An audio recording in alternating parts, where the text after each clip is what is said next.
നിങ്ങളുടെ ഇഷ്ട പരമ്പരകൾ എക്സ്ക്ലൂസീവായി സൺ നെക്സ്റ്റ് ആപ്പിലൂടെ തികച്ചും ഫ്രീ ആയി ഇപ്പോഴേ ആപ്പ് ഡൗൺലോഡ് ചെയ്യൂ.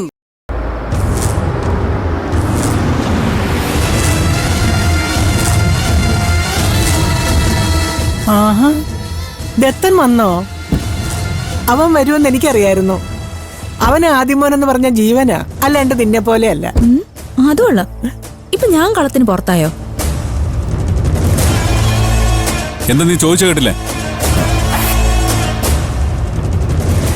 പറയാതി, നേര് പറയാതി, അവൾ എവിടെയെന്ന്?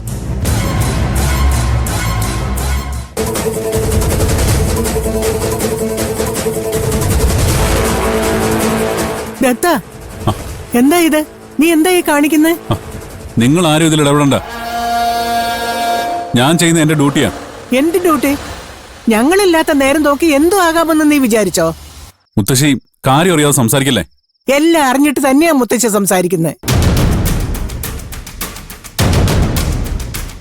അപ്പൊ ഇവൻ നിനക്ക് അനിയനെ പോലെയാണെന്ന് ഇത്രയും നാളും പറഞ്ഞുകൊണ്ട് നടന്നത് വെറുതെ ആയിരുന്നല്ലേ?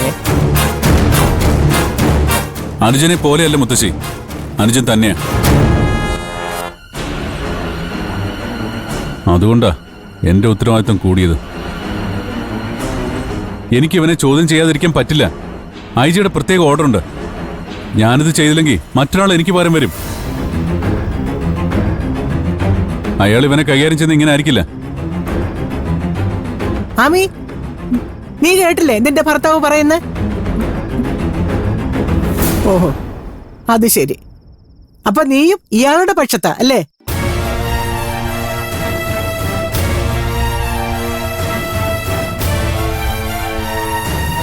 സ്വന്തം കൂടപ്പുറപ്പിനെ പ്രതിയാക്കിയിട്ട് വേണോടെ നിന്റെ ഭർത്താവിന് ജയിക്കാൻ?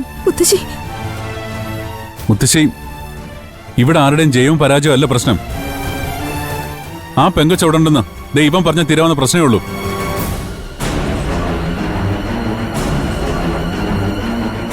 അവളൊരു സാധാരണക്കാരിയല്ല. 2 IAS ഉദ്യോഗസ്ഥരുടെ മകളാ, ഏക മകൾ.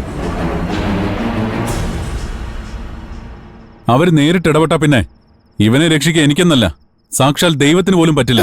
അതിന് ഇവൻ എന്ത് തെറ്റ് ചെയ്തെന്നാ ഈ പറയുന്നേ?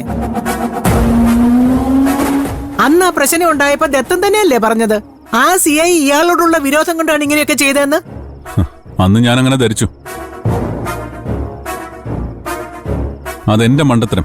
ഇപ്പൊ ആ ധാരണ മാറാൻ ഇവിടെ പ്രത്യേകിച്ച് എന്താ ഉണ്ടായേ? ഇവനും ആ പെണ്ണും തമ്മിൽ അടുപ്പത്തിലായിരുന്നു എന്ന് എനിക്ക് നേരിട്ട് ബോധ്യപ്പെട്ടു.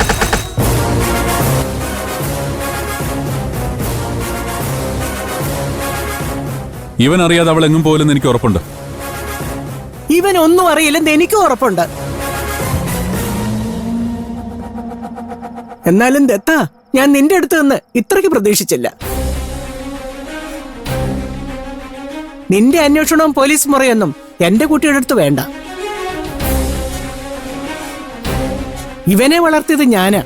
ഇവന്റെ ഭാഗത്തുനിന്ന് അങ്ങനെ ഒരു കൈപ്പഴ സംഭവിക്കില്ലെന്ന് എനിക്ക് ഉറപ്പാ.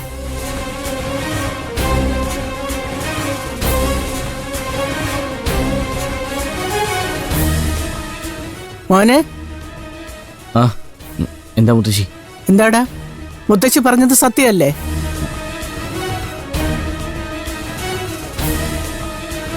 എന്താടാ ചോദിച്ച കേട്ടില്ലേ? കേട്ടു. പിന്നെ നീ എന്താ ഒന്നും മിണ്ടാത്തേ? എനിക്കൊന്നും അറിയില്ല മുത്തശ്ശി. മതി, എനിക്കത് കേട്ടാ മതി.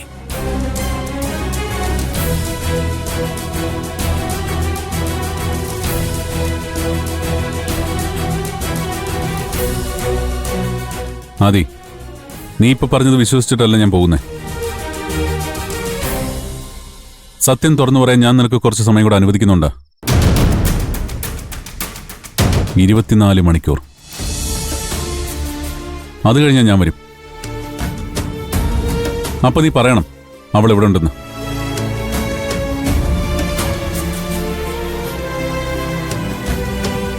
അമ്മി വാപ്പോ.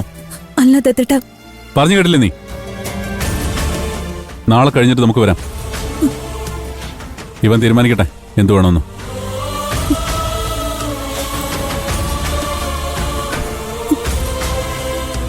മോനെ,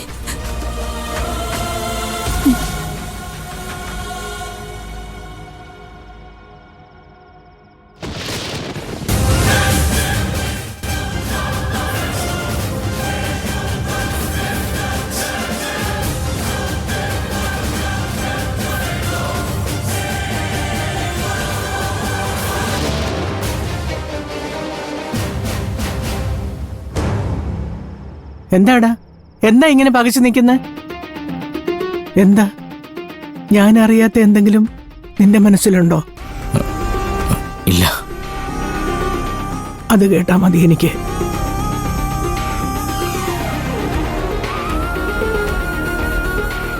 തോൽപ്പിച്ച് കളയല്ലടാ നീ എന്നെ.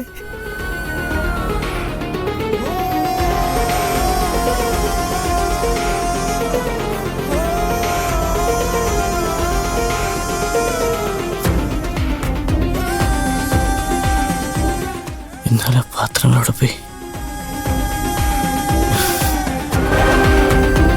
ആരായിരിക്കും? ദൈവമേ.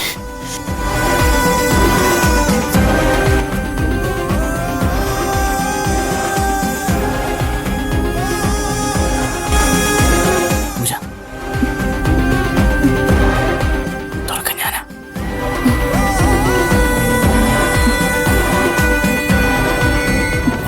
അതെ, കുഴപ്പമില്ലേ? ഇപ്പൊ അതല്ല പ്രശ്നം. നമ്മൾ ആഹാരം കഴിച്ചുകൊണ്ടിരുന്ന പാത്രം അവിടെ ഇപ്പൊ കാണുന്നില്ല. കാണുന്നില്ലെന്നോ? അത് പിന്നെ അവിടെ പോയി? അതാരെങ്കിലും കണ്ട് 2 പാത്രം എവിടെ നിന്ന് വന്നു എന്ന് ചോദിക്കുന്നതായിരുന്നു എന്റെ പേടി. അതാരും കണ്ടില്ലെന്ന് മാത്രമല്ല, പെട്ടെന്ന് അപ്രത്യക്ഷമാവുകയും ചെയ്തു. താൻ എന്തൊക്കെയാ പറയുന്നേ? സത്യാടോ, എനിക്കൊന്നും മനസ്സിലാവുന്നില്ല.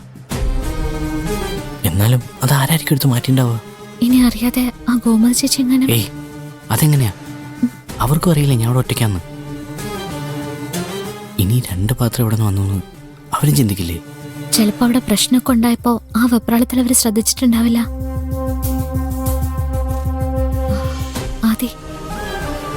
എന്തോ? എത്ര ദിവസം ഇങ്ങനെ ജീവൻ കയ്യിലെടുത്ത്? നമുക്ക് എന്തേലും ഒരു തീരുമാനം ഉടനെ എടുക്കണം. കാര്യങ്ങൾ ഇത്രയൊക്കെ ആയ സ്ഥിതിക്ക് ഇവിടെ ഇനി ഒട്ടും സേഫ് അല്ല.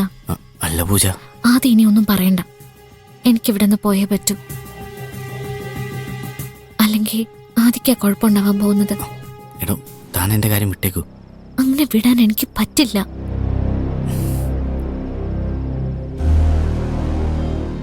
ഞാനിവിടെ നിൽക്കുന്ന ഓരോ നിമിഷം ഇല്ലാതാവുന്നത് ആദ്യയുടെ ജീവിതവും സമാധാനമോ.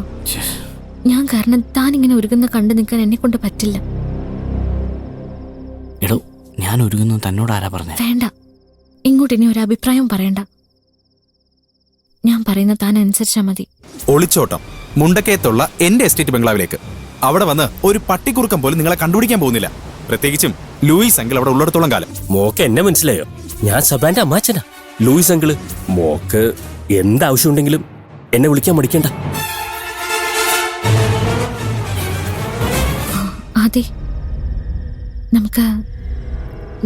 നമുക്ക് ലൂയിസ് അങ്കിളുടെ വീട്ടിൽ പോയാലോ?